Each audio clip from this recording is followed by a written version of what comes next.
اعوذ باللہ من الشیطان الرجیم بسم اللہ الرحمن الرحیم السلام علیکم ورحمۃ اللہ وبرکاتہ دوستو، رزق کی پریشانی کو دور بھگانے کے لیے پیش خدمت ہے 21 دن کا ایک انتہائی آسان عمل۔ یہ عمل آج آپ سے میں اس لیے ڈسکس کر رہا ہوں کہ دیکھیے، بہت زیادہ جب ایکسپوجر لوگوں کے ساتھ ہوتا ہے اور باتیں ہوتی ہیں، مطلب جب سے میں آپ لوگوں سے انٹریکشن میں آیا ہوں، یقین کیجئے کہ آپ کی پریشانیاں سن سن کے میرے خود کی نیندیں جو ہے نا، وہ اصل میں مسئلہ پتہ ہے کیا ہے؟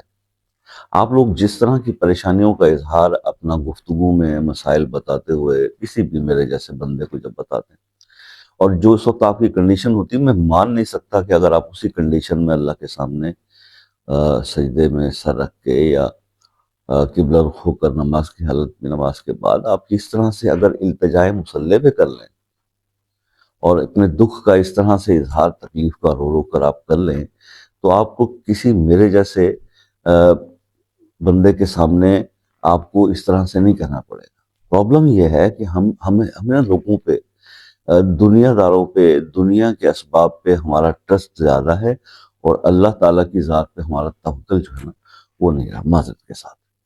کیونکہ اگر وہ توکل سٹرانگ ہو تو ایمان کا تقاضا یہ ہے کہ بھائی جو اللہ کرے گا وہی بہتر ہوگا، ٹھیک ہے؟ تو بس وہ انسان صبر کی حالت میں آ جاتا ہے، اور جب دل بہت زیادہ دکھ جاتا ہے تو اس کا طریقہ یہی ہے کہ بجائے لوگوں کے سامنے کوئی بھی بات کرنے سے، آپ اللہ کے سامنے اس کے دربار میں پیش ہو، اور اللہ آپ سے یہی چاہ رہا ہوتا ہے۔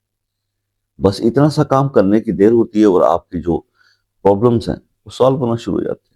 اور جو اگر اس کے باوجود بھی سالو نہیں ہو رہے تو دین آپ یہ سمجھ لیں کہ کسی ایسے ایکٹ کی، آپ کے کسی ایسے عمل کی وجہ سے اللہ تعالیٰ آپ سے ناراض ہے، جو آپ نے اس کے لیے پھر آپ نے استغفار کرنا ہے، کثرت سے استغفار کرنا ہے، توبہ کرنی ہے۔ اللہ پاک اچھا آپ کو یاد بھی نہیں اگر فرض کرے، کیونکہ انسان ایسا بادشاہ ہوتا ہے کہ گناہ کر کے تو بھول بھی جاتا ہے، اور جب اس کی پکڑ آ بھی جاتی ہے یاد ہی نہیں ہوتا میں نے کب کیا کیا تھا، میں نے کس کا دل دکھایا تھا، میں نے کون سا جرم کیا تھا۔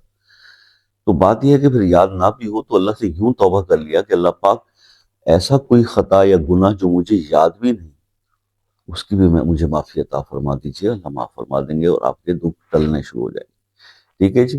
تو یہ اس عمل میں تھوڑا سا یہ ہے کہ آپ توبہ استغفار اپنے رب سے ضرور کیجیے، اور جو کچھ گڑ گڑا کے جیسے رو کے مانگتے ہیں نا، وہ رو کے مانگنا اللہ کے سامنے ہوتا ہے۔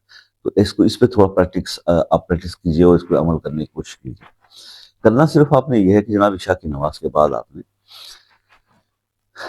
پہلے تو آپ نے عشاء کی نماز پڑھ لینی ہے، اس کے بعد آپ نے اسی وقت بعد میں فوراً یہ عمل آپ نے پرفارم کرنا ہے۔ وہ یہ کرنا ہے آپ نے کہ آپ نے 3 بار، صرف 3 بار درود ابراہیمی پڑھ لینا ہے۔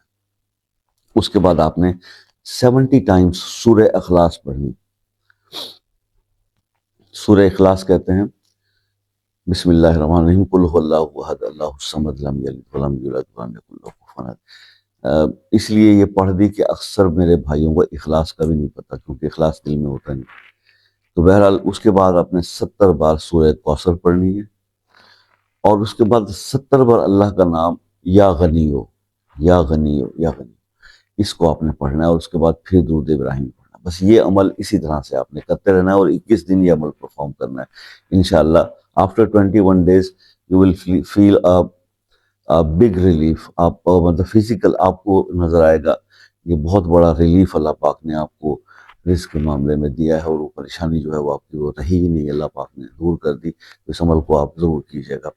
لائک کمنٹ شیئر کر دیں ویڈیو کو، چینل کو سبسکرائب کر لیں، اجازت ہو جائے گی۔